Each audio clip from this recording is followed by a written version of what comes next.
into a quick women's basketball preview.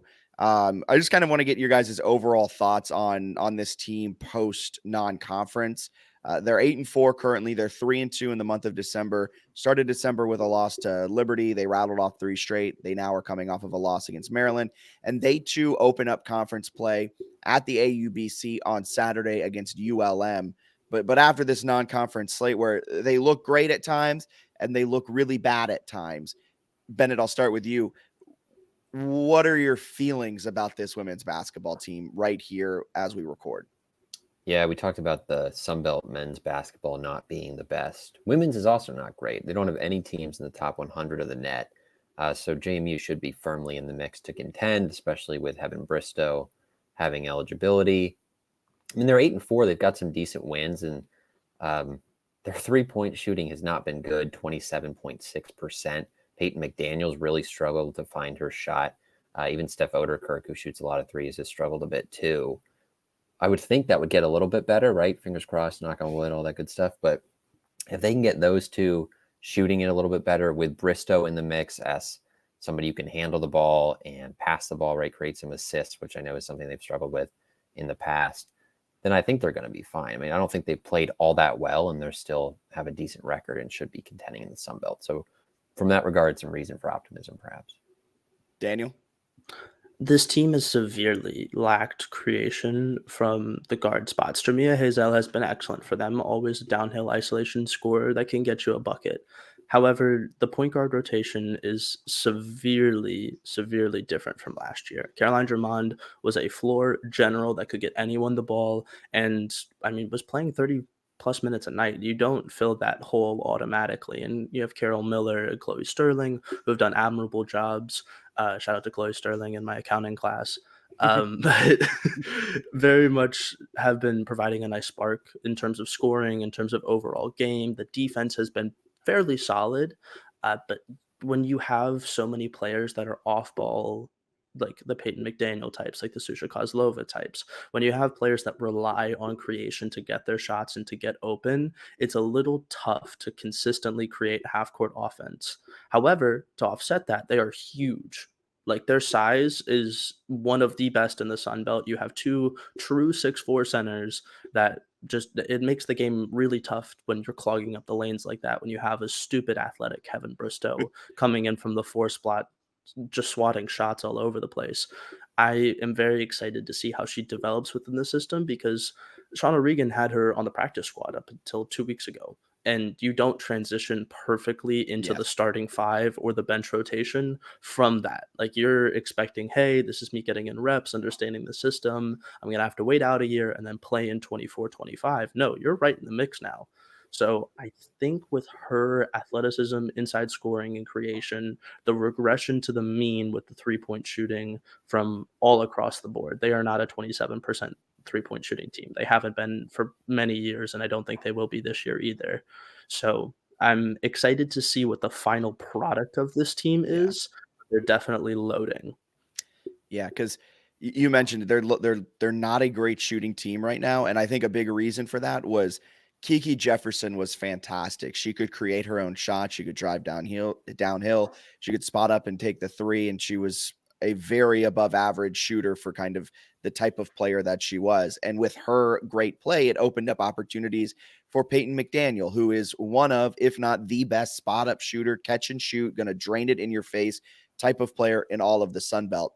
And without that type of player in Kiki Jefferson, and there was no one that really could step up and fill that void, they tried to become this feed it down low to Kozlova. The second she got 2 fouls in the first quarter, the offense just came off the rails. So I'm really interested to see Hevynne Bristow's impact because I think with her now in that lineup, she has the ability to kind of fill that void. These are huge shoes to fill, and I'm not saying she is going to, completely fill that void, but she'll be able to kind of give the offense a shot in the arm when they need someone to drive to the hoop and create something. I think Hevynne Bristow will be there. And like you said, Daniel, as this season goes on, it's going to be electric to watch her just continue to grow in that role. And I think then we're going to start seeing Peyton McDaniel's numbers shoot up. We're going to start seeing Hazel's numbers shoot up. We're going to see Kozlova's numbers shoot up, and just across the board, everyone is going to take that, half step, full step forward.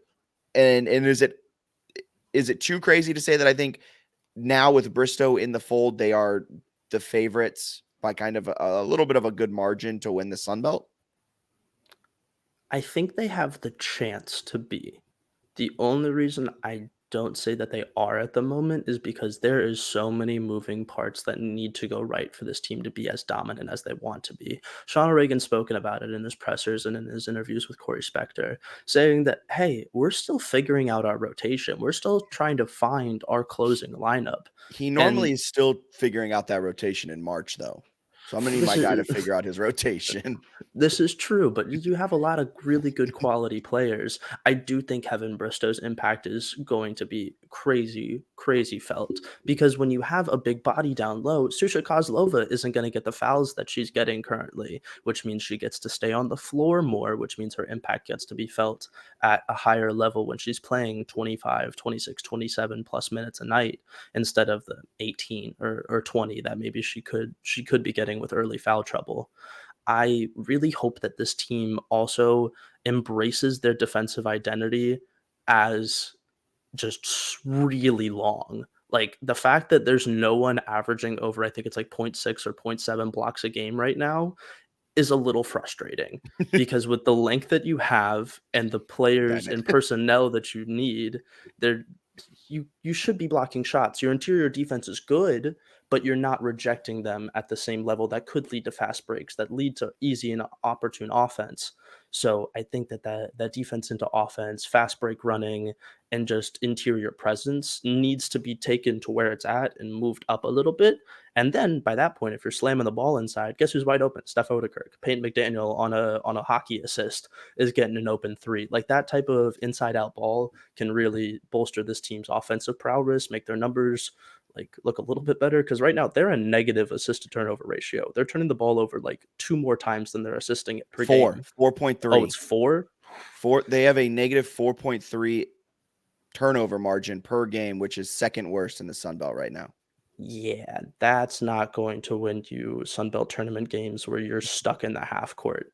I mean, it's frankly just not how postseason basketball works. You need to be able to create in that half court, and the fact that they haven't had that so far leaves a little bit of growth to be desired. But the fact that they're playing this well and are 8-4 and taking pretty good losses. I mean, Toledo, Maryland, those are not exactly Keystone College. Like those are good teams.